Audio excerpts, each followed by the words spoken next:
নমস্কার বন্ধুরা, মিষ্টুস kitchen and ভ্লগে আপনাদের আরও একবার স্বাগত জানাই। আমার আজকের রেসিপি ডিম ছাড়া সুজির কেক। মাত্র 1 কাপ সুজি দিয়ে সম্পূর্ণ নিরামিষ পদ্ধতিতে আজকে এই কেক রেসিপিটি আপনাদের কাছে শেয়ার করব। খেতে ভীষণই ভালো হয় আর বানানো তো খুবই সহজ। আপনারা যে কেউ যে কোনো সময় বাড়িতে এই কেকটি সহজেই বানিয়ে নিতে পারবেন। কেকটি ভীষণই নরম, তুলতুলে আর স্পঞ্জি হয়। আমি ঠিক যেরকমভাবে এই কেকটি বানিয়েছি, আপনারাও যদি এই রেসিপিটি ফলো করে এইভাবে কেকটি বানান তাহলে আপনাদের কেকও এইরকম নরম, তুলতুলে আর স্পঞ্জি হবে। তার জন্য রেসিপিটি প্রথম থেকে শেষ পর্যন্ত দেখার অনুরোধ রইল। আসুন বন্ধুরা, দেরি না করে দেখে নেওয়া যাক আমার আজকের এই রেসিপিটি। আমি প্রথমে একটি মিক্সিং জারের মধ্যে নিয়ে নেব মেজারিং কাপের 1 কাপ সুজি, আর 1 কাপ সুজির জন্য নিয়ে নেব সেই মেজারিং কাপেরই 1 কাপ চিনি। এবার সুজি আর চিনি খুব মিহি করে গুঁড়ো করে নেব। গুঁড়ো করা হয়ে গেছে। এখন একটা বড় মিক্সিং বোল নেব, তার মধ্যে এই গুঁড়োটা ঢেলে নিচ্ছি। এবার এর মধ্যে দিয়ে দেব 1/2 কাপ ময়দা, দিয়ে দেব 1 কাপ লিকুইড দুধ। আমি দুধটা আগে থেকে জাল করে ঠান্ডা করে নিয়েছিলাম। এবার দিয়ে দেব 1/4 কাপ রিফাইন অয়েল, আর দিয়ে দিচ্ছি 1 চামচ ভ্যানিলা এসেন্স। তারপর একটি হ্যান্ড উইক্সের সাহায্যে খুব ভালো করে 3 থেকে 4 মিনিট মিশ্রণটাকে ফেটিয়ে একটি স্মুথ ব্যাটার তৈরি করে নিতে হবে। যেহেতু সুজি দিয়ে এই ব্যাটারটি তৈরি করা হচ্ছে, তাই সুজিটা সেট হওয়ার জন্য আমি 10 মিনিট এই মিশ্রণটাকে এবার ঢেকে রাখবো। 10 মিনিট মিশ্রণটা সেট হতে হতে এই ফাঁকে আমি কেক টিনটা রেডি করে নেব। একটা কেক টিন নিয়ে নিয়েছি, সামান্য একটু তেল ব্রাশ করে নিচ্ছি।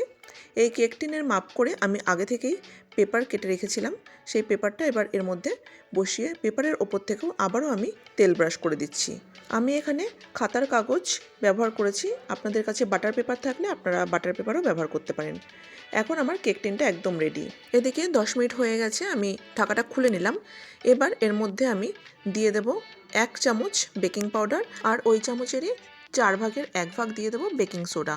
তারপরে খুব ভালো করে মিশ্রণটা আরও 4 থেকে 5 মিনিট ফেটিয়ে নিতে হবে। অবশ্যই কিন্তু মিশ্রণটা এই সময় 4 থেকে 5 মিনিট ফেটিয়ে তারপরে কেক টিনের মধ্যে ঢালতে হবে। মিশ্রণটা আমার একদম রেডি। এবার আমি মিশ্রণটাকে কেক টিনের মধ্যে ঢেলে নিচ্ছি। কেক টিনের মধ্যে মিশ্রণটা ঢেলে নেওয়ার পর ভালো করে একটু ট্যাপ করে নিতে হবে, যাতে ভেতরে কোনো এয়ার বাবলস না থাকে। এবার বেক করার জন্য কেকের পাত্রটি একদম রেডি। আমি আগে থেকেই একটি কড়াই গ্যাসে বসিয়ে প্রিহিট করে নিয়েছিলাম। এবার পাত্রের ঢাকনাটি খুলে নিলাম। তারপরে আমি এর মধ্যে একটি স্ট্যান্ড বসিয়ে তারপর কেকের পাত্রটি বসিয়ে দেব। এবার ঢাকনাটা বন্ধ করে দিতে হবে। ঢাকনার মধ্যে যদি কোনো ছিদ্র থাকে তাহলে সেই ছিদ্রটাও বন্ধ করে দিতে হবে। আমি একটি কাগজের সাহায্যে ছিদ্রটা বন্ধ করে দিলাম। এবার কেকটি বেক করে নেব 55 মিনিট। 30 মিনিট পর আমি এখন আপনাদের দেখাচ্ছি। কেকটা দেখুন অনেকটা ফুলে গেছে। এই পর্যায়ে আমি কিছু ড্রাই ফ্রুটস এর উপরে দিয়ে দেব। আপনারা আপনাদের পছন্দ মতো ড্রাই ফ্রুটস এখানে ব্যবহার করতে পারেন।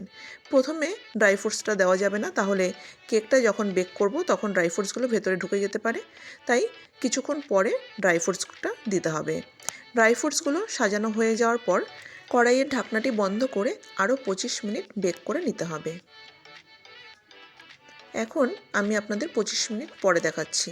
কেকটি ভেতর থেকে পুরোপুরি রেডি হয়েছে কিনা সেটা দেখার জন্য একটি টুথপিক ঢুকিয়ে দিলাম। দেখুন টুথপিকটা একদম ক্লিন আসছে, তার মানে কেকটি একদম রেডি। এখন গ্যাস অফ করে আমি ঢাকা দিয়ে রেখে দেবো যতক্ষণ না কেকটি ঠান্ডা হচ্ছে। এতে করে কেকের কালারটা খুব ভালো আসবে। দেখুন বন্ধুরা, কেকটি এখন পুরোপুরি ঠান্ডা হয়ে গেছে। আমি এখন কেকটা নামিয়ে নিয়েছি। আগের থেকে কেকের কালারটা কতটা ভালো এসছে। আমি ছুরি দিয়ে চারপাশটা একটু কাট লাগিয়ে নিচ্ছি, এতে করে কেকটি ডিমোল্ড হতে সুবিধা হবে।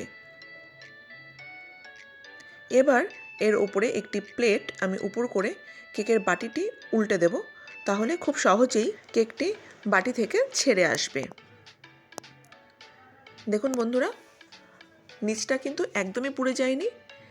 এখন আমি এই কাগজটা ওপর থেকে তুলে নিচ্ছি। খুব সহজেই এই কেকটি বানানো যায়। এবার কেকটি উল্টে নিচ্ছি, আর ভেতরটা ভীষণই নরম তুলতুলে হয়। আপনাদের আমি কেটে দেখিয়েও দেব। দেখুন বন্ধুরা, কতটা সুন্দর দেখতে হয়েছে, আর কেকটা খেতে খুবই ভালো লাগে, আর কতটা নরম আর স্পঞ্জি হয়েছে দেখুন, আপনারা বুঝতেই পাচ্ছেন। এখন আমি আপনাদের কেকটি কেটেও দেখাচ্ছি। বন্ধুরা, আজকের এই কেকের রেসিপিটি আপনাদের ভালো লেগে থাকলে অবশ্যই ভিডিওটিতে একটি লাইক করে দেবেন, আর নিজেদের ফ্রেন্ড সার্কেলের মধ্যে রেসিপিটি বেশি বেশি করে একটু শেয়ার করে দেবেন। আর রেসিপিটি ভালো লাগলে যে সকল বন্ধুরা ফেসবুক পেজ থেকে রেসিপিটি দেখছেন তাদের কাছে আমার পেজটি ফলো করার অনুরোধ রাখলাম।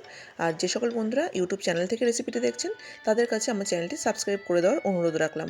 পাশে থাকা বেল আইকনটি অবশ্যই ক্লিক করে রাখবেন নতুন নতুন রেসিপির আপডেট সবার প্রথমে পাওয়ার জন্য। দেখুন বন্ধুরা, কেকটা ভেতর থেকে কতটা জালিদার হয়েছে, কতটা নরম তুলতুলে আর স্পঞ্জি হয়েছে। আপনারা অবশ্যই বাড়িতে একবার এইভাবে এই সুজি দিয়ে কেকটি বানাবেন। আর বাড়িতে বানালে কিন্তু কমেন্টে অবশ্যই জানাবেন যে এই কেকের রেসিপিটি আপনাদের খেয়ে কেমন লেগেছে। খুবই সহজ পদ্ধতিতে আজকে এই রেসিপিটি আপনাদের দেখানোর চেষ্টা করেছি। আশা করি আপনাদের খুবই ভালো লেগেছে। আজকের মতো আমি ভিডিওটি এখানেই শেষ করছি।